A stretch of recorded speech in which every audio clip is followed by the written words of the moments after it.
Padmesh institute of वैदिक sciences Kanpur की ओर से आप सबको नमस्कार। माघ का महीना है। अगर आप अपने जीवन का विश्लेषण करें और ज्योतिष के संबंधों को जीवन के साथ जोड़ें तो मुझे लगता है कि उससे अच्छा मार्गदर्शक आपका कोई नहीं हो सकता। आपको निरोगी काया मिलेगी, मन शांत होगा। ये सारी व्यवस्था काल गणना के दृष्टिकोण से ज्योतिष ने की थी। बड़े छोटी छोटी चीजें देख लीजिए। जब ऋतु परिवर्तन होता है तो कहीं न कहीं कफ की वृद्धि होती है, वायु की वृद्धि होती है या पित्त की वृद्धि होती है और उससे संबंधित आपके शरीर के अंदर रोग होते हैं। उसको कैसे शमन किया जाए, कैसे नियंत्रण किया जाए, तो मनुष्यों ने ऋतु परिवर्तन के साथ साथ इस बात का ध्यान रखा कि आपके शरीर पर उसकी बहुत ज्यादा प्रभाव ऐसा ना पड़े कि शरीर ही अस्वस्थ हो जाए, मन अस्वस्थ हो जाए। तो पहली चीज तो उन्होंने की है कि मन पर नियंत्रण कैसे करें। मन बड़ा चंचल है, बड़ा चलायमान है और उस पर कौन नियंत्रण कर सकता है? मन पर मस्तिष्क। कायाकल्प का पहला सिद्धांत ही यही है और उसके लिए हमारे मनुष्यों ने 1 महीने का कल्पवास किया था कि आप घर और परिवार और व्यवसाय में अगर रहते हैं तो मानसिक शिथिलता आएगी, मन पर नियंत्रण नहीं होगा, मोह, क्रोध, वासना में वृद्धि होगी। आप लगातार भटकाव की ओर बढ़ेंगे और जीवन कम होता चला जाएगा। शरीर रोगों को आमंत्रित करता जाएगा। माघ मास में कल्पवास किया, यानी यमुना, गंगा और संगम प्रयागराज में निवास करने की परंपरा थी। पति पत्नी या पति या पत्नी वहां पर रहते थे। परिवार से संपर्क 1 माह के लिए छूट जाता था। आज आपके पास मोबाइल है, आप परिवार के साथ जुड़े रहेंगे, कल्पवास का कोई अर्थ नहीं है। क्योंकि जिन चीजों को आपको छोड़ना था वो तो आप साथ लेकर के चल रहे हैं ना।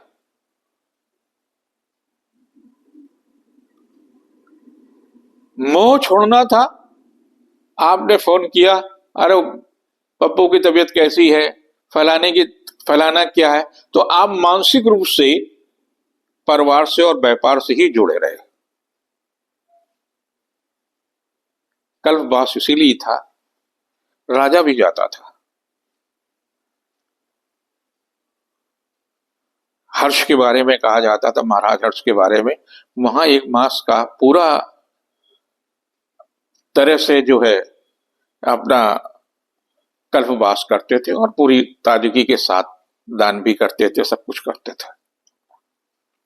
जो कुछ गंगा के तट पर आप लेकर के जाते थे सब कुछ वहीं छोड़ देते थे। घास फूस की रावटी होती थी, वहीं अपने हिसाब से भोजन बनाते थे, गंगा में स्नान करते थे, संतों के शरण में जाकर के उनके प्रवचन सुनते थे। तो आपका जो मस्तिष्क थक चुका होता था पारिवारिक परेशानियों से, व्यवसाय, नौकरी आदि से, उससे मस्तिष्क को आराम मिलता था। और जो ऋतु परिवर्तन है, यानी शिशिर ऋतु जब आती है तो कफ की वृद्धि होती है और जब कफ की वृद्धि होगी तो आपके शरीर में सीने में भी दर्द होगा, फेफड़ों से संबंधित परेशानियां होंगी, आपके सांस से संबंधित परेशानियां होंगी, तरह तरह के रोग होंगे। तो क्या कहते हैं, आप प्रातःकाल स्नान करें सूर्योदय से पहले। एक अनुशासित जीवन जीने के रास्ते पर आप गए, वहां पर आप सूर्य के साथ भी जुड़ रहे हैं। सूर्य की किरणें पड़ती, पहले ही किरण पड़ेंगी और उसमें आप जब स्नान करेंगे तो उसमें गर्माहट भी आएगी और उसके बाद में आप सूर्य के दर्शन करते हैं। सूर्य आत्मा का कारक है, जल के साथ संबंध है। चंद्रमा जल का कारक है, मन का कारक है। तो दोनों पर नियंत्रण कैसे होगा? जल और चंद्रमा का जब समावेश होता है तो आपका मन पर नियंत्रण होगा, भटकाव नहीं होगा, आप मोह में नहीं फंसे होंगे, तमाम चीजों से आप दूर होंगे। उसके बाद जब आप आएंगे तो अग्नि के साथ आपका संबंध होगा। भोजन बना रहे हैं, अन्न जो है, और जब भोजन बना रहे हैं तो अग्नि के समीप हो रहे हैं और पहला भोजन आप जो है, जो भी आता है उसको दान कर देते, उसको दे देते हैं। अतिथि वो भिखारी भी हो सकता है, संत भी हो सकता है, पड़ोसी भी हो सकता है, कोई भी हो सकता है। तो ये जो कल्पवास की प्रक्रिया थी, काया को ठीक से, जो आपके शरीर के अंदर तमाम प्रकार की विकृतियां आ जाती हैं, तमाम प्रकार के ऐसे तत्व शरीर के अंदर हो जाते हैं जो बार बार आपको शरीर को नष्ट करने का ही प्रयास करते हैं, आपके शरीर के सेलों को लगातार लगातार उनकी मृत्यु करते रहते हैं और एक समय आ जाता है कि शरीर आपका शिथिल हो जाता है। तो शरीर को अतिरिक्त ऊर्जा की जरूरत होती और अतिरिक्त ऊर्जा इसी कायाकल्प से ही, यानी कायावास से ही आपको प्राप्त होती है। आपने वहां सत्संग किया, मन आपका जो तमाम प्रकार से था उससे दूर हुआ। संग की ध्वनि आपके मन को नियंत्रण करती है, आपके मन को जो तरह तरह की चर्चाएं आपके मस्तिष्क से आपका भटकता हुआ है, भटकाव की स्थिति है, अशांत की स्थिति है, उस पर नियंत्रण करता है। और लगातार 1 मास तक आप करते हैं। 12 महीने में 1 मास का जो आपका कल्पवास का प्रयास था, और जब कुंभ हो तो कहना ही क्या। कल्पवास जिसे भी मौका मिले, मन को नियंत्रित करने का सबसे अच्छा साधन है। लेकिन अगर आपने वहां भी साधन कर लिए, आपने भौतिक साधनों को अगर वहां कर लिया, तो आप पूरी तरह से जुड़े रहे अपने परिवार से, पूरी तरह से अपने व्यापार से, पूरी तरह से आप जिसको छोड़ करके ही आना था उससे तो फिर जुड़े रहे। उससे आपको क्या बहुत लाभ मिलेगा? संभव नहीं है। कुछ लाभ मिल सकता है लेकिन बहुत लाभ नहीं मिलेगा। बहुत लाभ त्याग से ही मिलेगा। मस्तिष्क को एक बार आपको सक्रिय करना होगा और मन पर नियंत्रण करने की प्रक्रिया यहीं से शुरुआत होती है। कायाकल्प भोजन से है, सूर्य की किरणों से है, जल से, अग्नि से, वायु से और मिट्टी से। यानी 5 तत्व तो आपको वहां पूरी की पूरी मिल गए, जिससे आपके शरीर की रचना हुई है। आप रेती पर रह रहे हैं, मिट्टी है। वायु आपको शुद्ध मिल रही है, आकाश सामने है, जल है, अग्नि है और सूर्य का ताप है। सब कुछ तो आपको मिल रहा। 5 तत्व आपके शरीर में, जिन जिन शरीर के अलग अलग मन पर कमजोर हुए, निर्बल हुए हैं और आपका कफ बढ़ रहा है, पित्त बढ़ रहा, वायु बढ़ रही है, इस पर नियंत्रण करने के लिए कायाकल्प ही आवश्यक है। और ये हर ऋतु में अलग अलग तरह की प्रतिक्रियाएं रही हैं। तो शिशिर में कायाकल्प आवश्यक है। हम चलते हैं राशि फल जो हम लोग हर सप्ताह देते हैं। 21 को मंगल जो बकरी है वो कर्क से मिथुन में आ जाएगा और 24 को धनु से मकर में बुध आ जाएगा। तो सूर्य बुध की आदित्य योग बन जाएगा। वो आपके लिए सदैव लाभदायी होगा। जिनकी राशि मेष है उनके लिए पारिवारिक दृष्टि से उत्तम है। आर्थिक मामलों में तनाव की स्थितियां आएंगी, कुछ परिवर्तन की आएंगे, क्योंकि आपके लिए वर्ष बहुत ही परिवर्तन का होगा, शनि का मेष राशि में जब इधर आएगा मीन में, तो आप पर शनि की 7.5 भी प्रारंभ हो जाएगी। मकर से मुक्ति मिलेगी और उधर हो जाएगी 7.5। तो आपके लिए कहीं न कहीं आने वाला समय काफी संघर्ष और चुनौती के लिए आपको तैयार करेगा। यही महीना, यही कुछ कालखंड। 20 को स्वास्थ्य के प्रति सचेत रहने की आवश्यकता है। कोई अप्रिय बात हो सकती है। 21, 22, 23 काफी महत्वपूर्ण है। आर्थिक मामलों में सफलता मिलेगी, मांगलिक कार्यों में हिस्सेदारी रहेगी, जीविका के क्षेत्र में प्रगति होगी, रिश्तों में मधुरता आएगी, जीविका के क्षेत्र में चल रहा प्रयास सार्थक होगा। और 24-25 को थोड़ा सा आराम करने की आवश्यकता हो, शरीर में शिथिलता की अनुभूत करेंगे। पैरों में दर्द हो सकता है, सर्दी जुकाम का प्रभाव हो सकता है, लेकिन 26 फिर से अच्छी होगी। मन प्रसन्न होगा, धार्मिक पर्वत में वृद्धि होगी। जिनकी राशि वृष है उनके लिए भी ये सप्ताह काफी महत्वपूर्ण होगा। आपके दूसरे मंगल होगा। वाहन चलाते समय सावधानी रखिए, अग्नि के प्रभाव से भी बचिए। बिजली के तार को जोड़ने में या तापने में अग्नि से थोड़ा सा सावधान रखने की आवश्यकता, क्योंकि वक्री मंगल मिथुन में है और वो आपके साथ दूसरा होगा। तो आपको स्वास्थ्य के प्रति और विशेष रूप से अग्नि और दुर्घटना के प्रति सचेत रहने की आवश्यकता है। 20 को बुद्धि कौशल से किया गया कार्य संपन्न होगा, रिश्तों में निकटता आएगी, पारिवारिक प्रतिष्ठा बढ़ेगी। 21, 22, 23 को मन खिन्न हो सकता है, स्वास्थ्य के प्रति सचेत रहने की आवश्यकता है। व्यक्ति का मन का भटकाव रहेगा। और 24-25 को जीवन साथी का सहयोग मिल सकता है, रिश्तों में निकटता आएगी, पारिवारिक सुख में वृद्धि होगी, मांगलिक या सांस्कृतिक उत्सव में हिस्सेदारी रहेगी। 26 तो सांस्कृतिक भारत के गणतंत्र का पर्व है, वो आपके लिए सुखद होगा। जिनकी मिथुन राशि है, आपकी राशि पर ही मंगल वक्री होकर के आ रहा है, तो आपको विशेष रूप से सचेत रहने की आवश्यकता है। वाहन चलाते समय अग्नि के साथ संपर्क में, इन सारी चीजों के प्रति आपको सचेत रहने की आवश्यकता है। व्यवसायिक दृष्टि से क्रोध न करें, छोटी छोटी बातों पर उत्तेजना होगी, आपका मन अशांत होगा और मन अशांत होगा, उसका प्रभाव मस्तिष्क पर पड़ेगा। कहीं ना कहीं ब्लड प्रेशर बढ़ सकता है, जो आपके लिए हितकर नहीं होगा।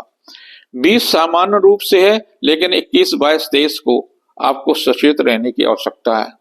व्यर्थ की भाग दौड़ रहेगी, संतान के दायित्व, शिक्षा इत्यादि के कारण से कहीं न कहीं मन खिन्न हो सकता है और उसका प्रभाव 24-25 को देखने को मिल सकता है। स्वास्थ्य के प्रति सचेत रहने की आवश्यकता है, व्यर्थ की उलझने रहेंगी। 26 भारत के गणतंत्र दिवस का पर्व है, सांस्कृतिक दृष्टि से काफी महत्वपूर्ण होगा। जिनकी कर्क राशि है उनके लिए 12वें होगा मंगल, और जब 12वें मंगल होगा तो कहीं ना कहीं मन अशांत रहेगा, व्यर्थ के लिए चिंतित रहेंगे, मन में अज्ञात भय भी प्रभावशाली होगा। तो सावधानी रखने की आवश्यकता, फिजूल खर्ची न करें, कर्ज के प्रति विशेष रूप से ध्यान रखें, अग्नि या दुर्घटना के प्रति भी ध्यान रखने की आवश्यकता है। 20 उत्तम है, व्यवसायिक दृष्टि से भी उत्तम है। 21, 22, 23 को किया गया पुरुषार्थ सार्थक होगा, रिश्तों में निकटता आएगी, पारिवारिक जीवन सुखमय होगा। 24-25 को उपहार या सम्मान में वृद्धि होगी, रिश्तों में निकटता आएगी, जीविका के क्षेत्र में चल रहा प्रयास सार्थक होगा। 26 को धन पद प्रतिष्ठा की दिशा में प्रगति होगी, उपहार मांगलिक या सांस्कृतिक उत्सव में हिस्सेदारी रहेगी। जिनकी सिंह राशि है उनके लिए मंगल ठीक है, यद्यप बकरी है। अगर आपकी मूल कुंडली में बकरी है तो आइए आप मान लीजिए कि आपको शिक्षा प्रतियोगिता इस क्षेत्र में भी सफलता मिलेगी। कोई नई खोज, रिसर्च या संतान के मामले में कुछ है तो उस दिशा में किया गया प्रयास सार्थक होगा, रिश्तों में निकटता आएगी, पारिवारिक जीवन सुखमय होगा। 20 को स्वास्थ्य के प्रति सचेत रहें, मन खिन्न हो सकता है लेकिन कुछ प्रिय समाचार मिल सकता। 21, 22, 23 को किया गया पुरुषार्थ सार्थक होगा, रिश्तों में निकटता आएगी, व्यवसायिक प्रयास सार्थक होगा। 24-25 को निजी सुख में वृद्धि होगी, उपहार सम्मान में वृद्धि होगी। 26 को किया गया पुरुषार्थ सार्थक होगा, रिश्तों में निकटता आएगी, पारिवारिक जीवन सुख में रहेगा। जिनकी कन्या राशि है, कन्या राशि में मंगल कहीं न कहीं कष्टदायी होता है और आपका मंगल मिथुन में होगा, यानी शासन सत्ता से परेशानी मिल सकती है, घर के मुखिया से परेशानी मिल सकती है। तो वाणी पर भी संयम रखिए, मन पर भी संयम रखिए कि क्यों ऐसा हमारे साथ हो रहा है। मंगल का दान करना ना भूलें। 20 आपके लिए काफी महत्वपूर्ण तिथि है। 21, 22, 23 को आपकी प्रतिष्ठा बढ़ेगी, व्यवसायिक प्रयास सार्थक होगा, जीविका के क्षेत्र में प्रगति होगी। 24, 25 को धन सम्मान यश कीर्ति में वृद्धि होगी, सामाजिक प्रतिष्ठा बढ़ेगी। 26 को रिश्तों में निकटता आएगी, पारिवारिक जीवन सुखमय होगा।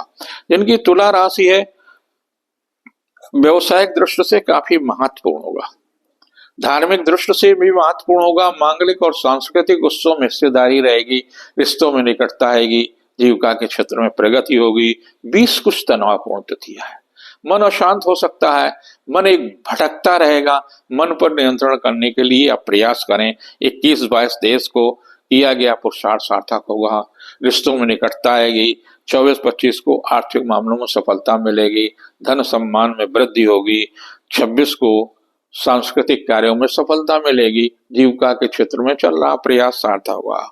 जिनकी वृश्चिक राशि है, वृश्चिक राशि के लोगों पर लघु कल्याणकारी शनि के ढैया भी 29 मार्च तक चलेगा। आपको वाणी पर, मन पर नियंत्रण रखना होगा। 20 ऐसी ही कुछ स्थिति है, संवेदनशीलता बढ़ सकती है और 21, 22, 23 को उसका प्रभाव थोड़ा सा कष्टदायी हो सकता, मन अशांत हो सकता। प्रतिक्रिया तत्काल न करें, सोच समझ कर करें। 24, 25 को किया गया पुरुषार्थ सार्थक है, रिश्तों में निकटता आएगी, जीविका के क्षेत्र में चल रहा प्रयास सार्थक होगा। 26 को उपहार या सम्मान में वृद्धि होगी। जिनकी धनुराशि है, धनुराशि के लिए काफी कुछ महत्वपूर्ण है। आपके लिए मंगल मिथुन में होगा और दूसरे स्थान पर बुध और सूर्य की युति होगी, जो धन के लिए अच्छा है, उपहार के लिए अच्छा है, रिश्तों में मजबूती आएगी। लिए गए निर्णय पर अड़ग रहने की आवश्यकता है, आत्मबल में वृद्धि करने में सहायक होगा। लेकिन ये कहीं न कहीं आपके लिए दाम्पत्य जीवन में तनाव आ सकता है, जीवन साथी के स्वास्थ्य के प्रति सचेत रहने की आवश्यकता है। 20 को किया गया पुरुषार्थ सार्थक होगा, रिश्तों में निकटता आएगी। 21, 22, 23 को उपहार या सम्मान में वृद्धि होगी, संतान के दायित्व की पूर्ति होगी, जीविका के क्षेत्र में प्रगति होगी। 24, 25 कुछ तनावपूर्ण तिथियां होंगी। 12वें होगा चंद्रमा, मन शांत होगा, व्यर्थ की उलझने रहेंगी। 26 को किया गया पुरुषार्थ सार्थक होगा, सांस्कृतिक या मांगलिक कार्य में भी हिस्सेदारी रहेगी। जिनकी मकर राशि है, पारिवारिक दृष्टि से काफी अच्छा होगा। सूर्य बुध की युति लग्न में हो, माने राशि पर ही होगी, जिससे पुराने मामलों में आपको सफलता मिलेगी, प्रियजन भेंट होगी, उपहार या सम्मान में वृद्धि होगी। 20 थोड़ा सा तनावपूर्ण हो सकती है। 21, 22, 23 उत्तम व्यवसायिक और आर्थिक मामलों में सफलता मिलेगी। 24, 25 को किया गया पुरुषार्थ सार्थक होगा, रिश्तों में निकटता आएगी। लेकिन 26 कुछ मन को खिन्न करने वाली होगी, स्वास्थ्य के प्रति सचेत रहने की आवश्यकता। जिनकी कुंभ राशि है, व्यवसायिक दृष्टि से भागदौड़ रहेगी, आर्थिक मामलों में व्यय अधिक होगा, व्यवसायिक प्रतिष्ठा होगी। 20 को थोड़ा सा मन खिन्न हो सकता व्यवसायिक कारणों से, लेकिन 21, 22, 23 को तुला में आपके साथ में चंद्रमा आपके भाग्य स्थान पर होगा, आपकी प्रतिष्ठा में वृद्धि होगी, उपहार सम्मान में वृद्धि होगी, रिश्तों में निकटता आएगी। 24, 25 को व्यवसायिक मामलों में व्यस्तता रहेगी और 26 को यात्रा, देशाटन, सांस्कृतिक या मांगलिक कार्य की दिशा में सफलता मिलेगी। जिनकी मीन राशि है, पारिवारिक दृष्टि से काफी महत्वपूर्ण होगा, धन यश कीर्ति में वृद्धि होगी, शासन सत्ता का सहयोग मिलेगा।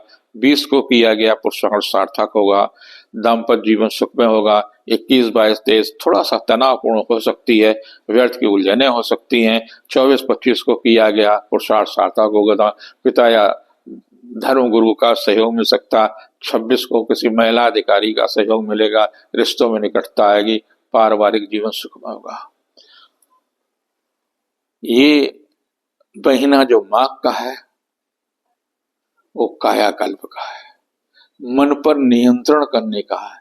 और मन एक बार नियंत्रित हो गया, मन पर कंट्रोल हो गया, अंकुश लगाने में आप सफल हो गए, तो ये आप समझ लीजिए जीवन में आपने सब कुछ प्राप्त कर लेंगे। कुछ भी आपके लिए असंभव नहीं है। असंभव है तो केवल मन पर नियंत्रण करने के लिए, इसीलिए कायाकल्प, कल्पवास की प्रक्रिया मनीषियों ने प्रारंभ की। आपको मौका मिले आप अवश्य करें।